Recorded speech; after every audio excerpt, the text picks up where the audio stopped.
What's going on, fishing friends and family? Hey, you're watching East Texas Fisherman with Steve Porterfield. I am out on Lake Gladewater this morning.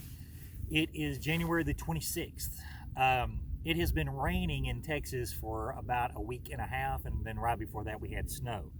So all the lakes are pretty much kind of high and muddy right now in the East Texas area. Normally after a really heavy rain, I like to go to lakes that are really clear, like Hawkins or Athens, in hopes that the lake isn't too muddy and the fish will still bite.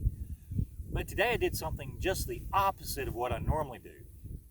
I decided to come to Lake Gladewater. Now, I've only been here 2 other times. Today's my 3rd time to be on this lake. And I've never been on it or during the winter. The last 2 times I was here was during the summer, and I was here late afternoon and only spent just a few hours out here. So I'm still learning the lake. But the reason I picked this lake this morning is because it's naturally just muddy. The other 2 times I was here during the summer, it's just an off-colored muddy lake. Least little thing, it seems like, muddies this lake up pretty good. So I kind of thought, maybe after the rain, since this lake is already muddy, the fish are used to it, and I'd get some bites. So anyway, that's kind of what my game plan was. And I know when it's real muddy, even though it's cold, you can fish shallow. The fish will move up shallow if they've got something to sit around, and you can catch fish up in 2 to 3 feet of water. And that's exactly what I did this morning. So I got up in here. There's a little bitty creek channel going out to the main lake, and I concentrated on the creek channel. Now the creek that I'm in right now is only in 4 feet of water, and I'm throwing off to the side in some lily pad stems that are only in 2 feet, and I'm catching fish on a chatterbait.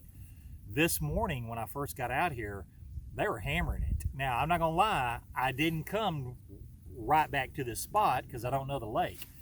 So I fished for a good hour first, kind of idled around it. I wasn't doing any good.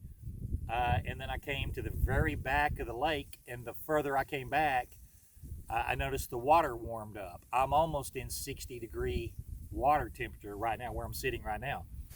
And I'm sure by the end of the day, it'll be up in the low 60s. So the fish are in pre-spawn, and I can just tell they're sitting out around, like I said, lily pad stems and a few little stumps. But man, they have hammered the chatterbait this morning. So I've got a few on the live well I'll show you real quick. I haven't caught anything big, but I'm catching some pretty good little chunks, and they're surprisingly enough, normally when the water is real muddy, and it has been muddy for a while, fish are usually pale. They don't have a really pretty color, but I've got a fish in here that is got a lot of color on it. Behave. So just a minute, I'll show you. Let me get one out. I mean, these, like I said, these are not huge fish, but these are fun to catch when they're I'm just catching some. I think the biggest one I've caught so far is probably a little over 3.5 pounds. I missed one right at the boat that looked like it might have been, I doubt it was 5, but it was probably close. But anyway, I stuck a few in the live well just to give you a general idea on the size of what I'm catching.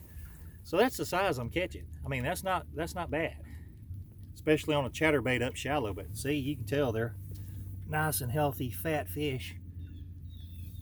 Anyway, going back in the lake. I think I dropped another smaller one in here somewhere. Let's see.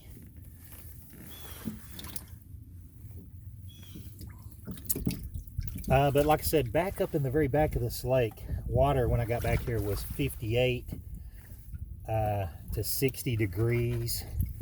And like I said, by this afternoon it should warm up quite a bit more. But they're moving back already, moving back to spawn. Anyway, guys, that's pretty much it. The other thing I was going to say is, so I'm very excited to announce that AFCO has picked me up again for 2021. And I can't tell you how blessed I feel to be, for them to have picked me up again for another year. I'm not sure if this makes the 5th year or the 6th year, but I love the products. And matter of fact, I've got on a new rain suit right now. This is the Triton rain suit.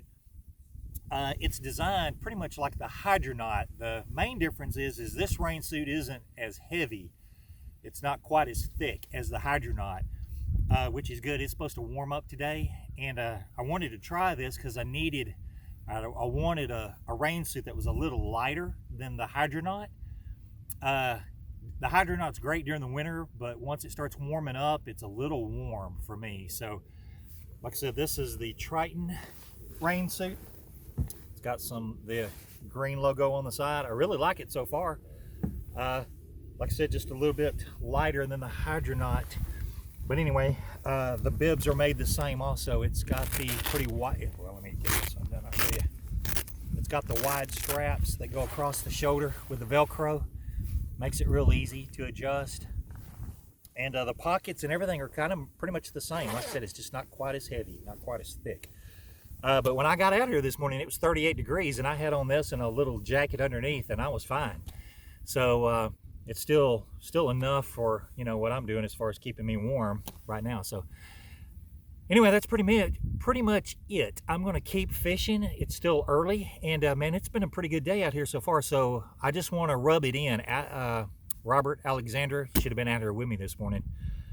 I think he would have enjoyed it. But anyway, that's pretty much it. Hey guys, I want to thank Jesus for another day on the water, and I want to thank AFCO, and I'm going to keep fishing. If I catch any more good ones, I'll put them on camera. Talk to you later.